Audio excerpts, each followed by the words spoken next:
Boa noite, pessoal. Professor Iago Brito aqui. Já não esquece de deixar o like aí para não esquecer. E vamos em frente. Vamos responder umas questõezinhas aí de delegado daqui do último concurso da Fundatec, que teve recente. Lembrando que a Fundatec é a mesma banca do teu CTSP. Então aqui a gente pode ver que tipo de questões que eles podem estar preparando para nós, né? Já que é a mesma banca, carreira policial. Então vamos aqui sem muita enrolação. Dois indivíduos, A e B, agindo em concurso, ajustam a prática do delito de furto em uma loja de aparelhos celulares. Após um tempo de vigilância da loja, notam quando o segurança vai ao banheiro. Um dos indivíduos ingressa na loja e distrai o único vendedor presente, enquanto outro indivíduo começa a furtar os celulares. Então aí já tem um furto qualificado, né? Concurso de pessoas. O segurança sai do banheiro, nota a ação e tenta impedir a subtração dos aparelhos. O indivíduo A saca uma faca que não era de conhecimento de B. Importante isso aqui, né? Já vamos até selecionar aqui. Não era do conhecimento de B. E sem a ajuda deste, investe contra o segurança e produz lesões que lhe causam a morte. Um latrocínio, né? Latrou. Além de não saber da existência da faca, B não desejava lesionar o segurança. A questão nos deixou bem claro isso. Considerando os crimes contra o patrimônio, a teoria monista ou unitária do concurso de pessoas assinale a alternativa correta sobre a responsabilização penal de ambos os agentes. Lembrando que pela teoria monista, todos respondem pelo mesmo crime, né? Por via de regra. Cometeu aquele crime, todo mundo vai responder por ele. Só que há exceção, né? Quando um quer cometer algo diferente, algo mais leve, ou não está sabendo dos planos do outro, vão responder por crimes diferentes. Vamos ver o que as alternativas nos trazem. Ambos respondem por roubo qualificado pela morte, latrocínio não. Porque aqui o cabeça, o B ali, não tinha conhecimento de que o A estava com uma faca, muito menos pretendia usar. Letra B, o indivíduo A que empregou violência responde por roubo com resultado morte, enquanto B responde por furto qualificado pelo concurso de pessoas, ante sua ausência de intenção de participar do crime mais grave. Essa aqui é exatamente a nossa resposta correta, a B. Já que o próprio B ali, fulano B, ele não tinha intenção, então ele não pode responder por latrocínio se ele não tinha faca, não tinha arma e não tinha intenção de matar o cara. Mesmo que só o A tivesse faca, mas o B tivesse a intenção de matar, soubesse que ele tinha uma faca, assumisse esse risco de matar, daí eles responderiam latrocínio junto. Mesmo que só o A tivesse esfaqueado. Mas como o B não queria matar e não tinha conhecimento dessa faca, ele vai responder por furto qualificado pelo concurso de pessoas. Questão 8. Sobre os crimes contra a administração pública e suas peculiaridades. Assinale a alternativa correta. Em prova que tem penal aí, nem só carreira policial. Prova que tem penal, sempre cai crime contra a administração pública. Aí o pessoal gosta bastante, né? Todas as bancas gostam, a Fundatec não é exceção. No crime de concussão, que é o verbo exigir lá, né? O agente exige, então a gente já marca aqui o verbo nuclear. Lembrando que a questão pede a alternativa correta. O agente exige vantagem indevida valendo-se de sua condição de funcionário público, sendo suficiente a exigência para consumação, independentemente da obtenção de vantagem. Tá correto, né? Essa aqui é a nossa alternativa correta, letra A. Mas vamos ver as outras, já que são crimes muito importantes. B, o crime de prevaricação, caracterizado pela prática do funcionário público de ato de ofício contra a disposição expressa de lei para satisfazer seu interesse pessoal, exigindo-se que o interesse seja de natureza econômica ou patrimonial. Até aqui estava certo, né? Mas daqui para frente ficou errado, exigindo que seja de natureza econômica ou patrimonial. Não, pode ser qualquer interesse, inclusive preguiça. Ele deixou de atender uma ocorrência ali, o policial, porque estava com preguiça. É um interesse pessoal dele, né? Que não tem natureza econômica. Então, isso que torna a nossa alternativa errada.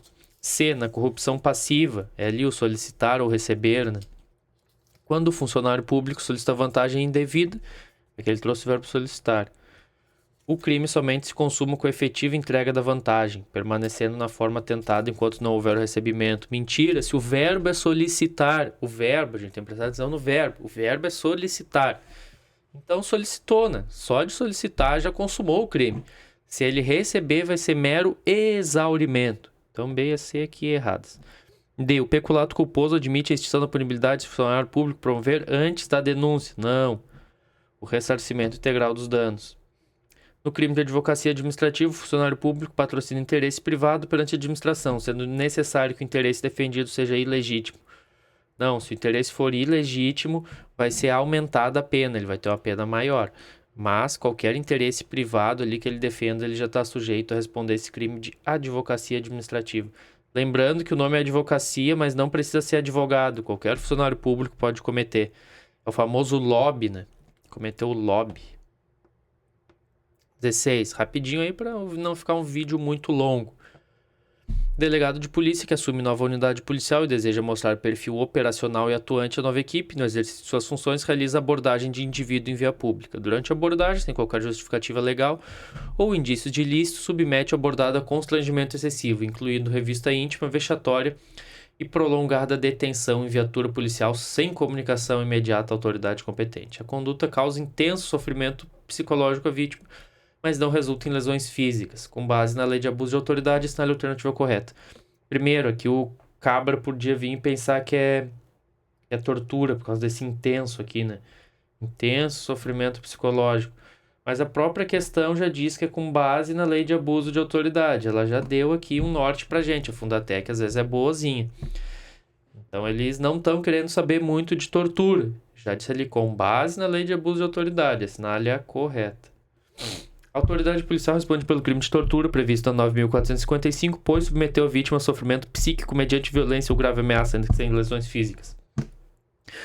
Pode ocorrer tortura sem lesões físicas, mas aqui a tortura ela tem umas finalidades específicas que lá a nossa lei nos traz, por exemplo, a tortura castigo ou a tortura para informações, né? O que não é o caso aqui, que não está expresso aqui na nossa questão. Então está errada a letra A. B. A autoridade policial pratica o crime de abuso de autoridade previsto no artigo 13 da Lei 13.869 com o estrangeiro preso ou detido, pois realizou constrangimento ilegal durante a detenção do abordado ao submetê-lo à revista íntima pública e vexatória, agindo com a finalidade específica de satisfazer o sentimento pessoal de demonstrar perfil profissional que julga ser interessante ao assumir a nova unidade policial. Essa aqui é a nossa alternativa correta. A B. Vou explicar para vocês por quê. Ali a própria questão já disse que eles queriam saber de abuso de autoridade. E aqui lá dentro da lei de abuso tem várias condutas. A que foi cometida é essa de constranger. Ele deixou preso lá. Aqui no próprio enunciado já falo constrangimento excessivo. A gente tem que saber ler os enunciados. Então, se ele constrangiu, ali vai ser o crime com o verbo de constranger. E daí aqui a finalidade específica, que a lei de abuso de autoridade também exige, é o sentimento pessoal de demonstrar perfil profissional que julga ser interessante. Ali que está a finalidade específica, a vantagem que ele vai ter. Lembrando que a lei de abuso de autoridade pede essa finalidade específica também. Letra B aí é correta. 18. Sobre os princípios gerais do direito penal brasileiro e suas aplicações, assinale a alternativa incorreta. Quando for a incorreta, a gente já tem que aqui circular bem, né? A gente tende a buscar a correta. Então, quando for a incorreta, a gente tem que grifar bem lá na nossa prova para não acabar se confundindo e marcando uma correta. Que ele quer saber a que está errada, né? A que está errada. Então, a gente deixa bem claro lá na nossa prova. Não pode ter preguiça de escrever.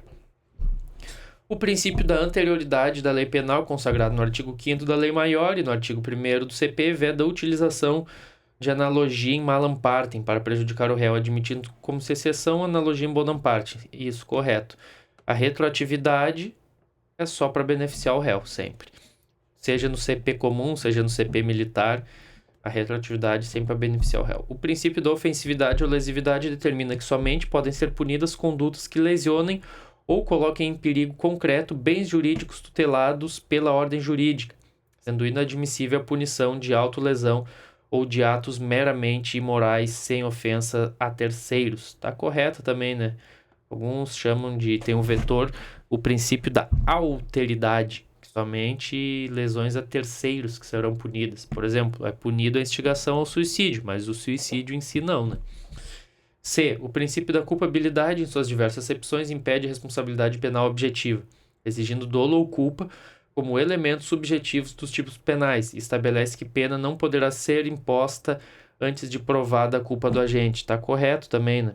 É proibido a responsabilidade objetiva aqui no direito penal. Lá no direito administrativo, contra a administração, vai existir em alguns casos, né?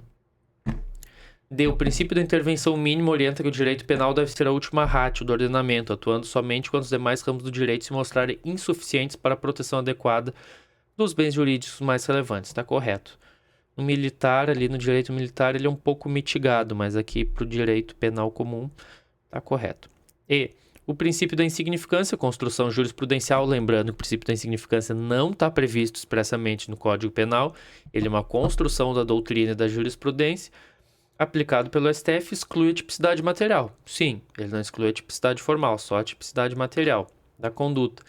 Quando presentes cumulativamente mínima ofensividade da conduta, ausência de periculosidade social da ação, reduzido grau de reprovabilidade de comportamento e inexpressividade da lesão jurídica. Até aqui está tudo certo. Até aqui está tudo certo. É o mnemônico MARI. Mnemônico ali do princípio da insignificância. MARI.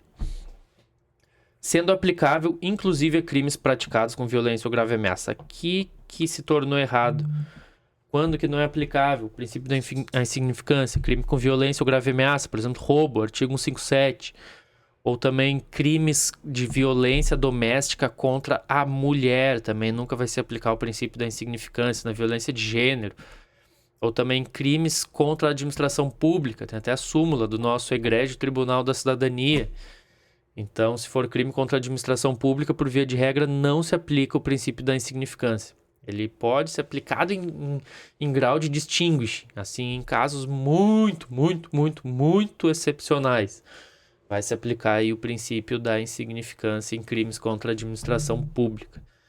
Mas nos outros casos citados ali, quando é violência, quando envolve violência de gênero contra a mulher, então nunca vai ser aplicado aí o princípio da insignificância. Para 28, a última, aí do nosso dia de hoje.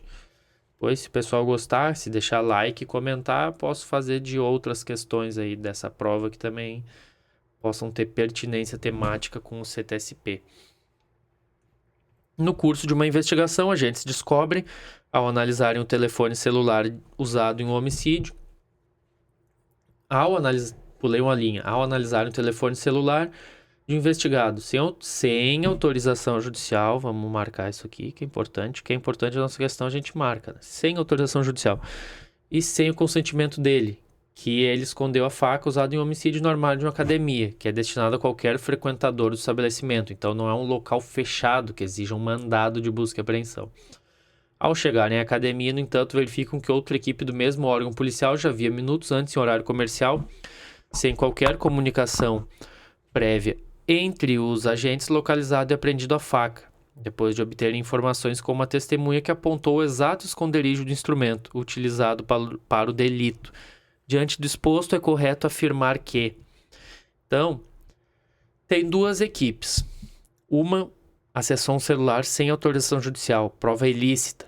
Então, tudo que derivar dela vai ser ilícito. Fruits of the poisonous trees, aquela famosa doutrina americana. Os frutos da árvore envenenada. Só que a outra equipe chegou lá de maneira independente. Então, tem uma exceção para essa ilicitude das provas ali por derivação. Se elas poderiam ser conseguidas de maneira independente, daí elas não vão ser ilícitas. Vamos ver o que as nossas alternativas nos dizem. A apreensão da faca, por ter decorrido de uma fonte independente, será admitida no processo penal. Aqui a correta já é essa primeira, é a nossa resposta correta. Como veio de uma fonte independente, foi outra, aqui ó, ao chegar a ver outra equipe. Então, outra equipe que não cometeu ilicitude, que recebeu de uma maneira lícita aquela informação, foi lá e apreendeu a faca. Então, ali não vai estar contaminando a nossa prova. É isso por hoje, é isso. Videozinho de 15 minutos, aquela pílula diária de questões, só para ir aquecendo os motores que a prova está chegando. Forte abraço a todos. Não esquece de deixar o like aí, ajudar o professor.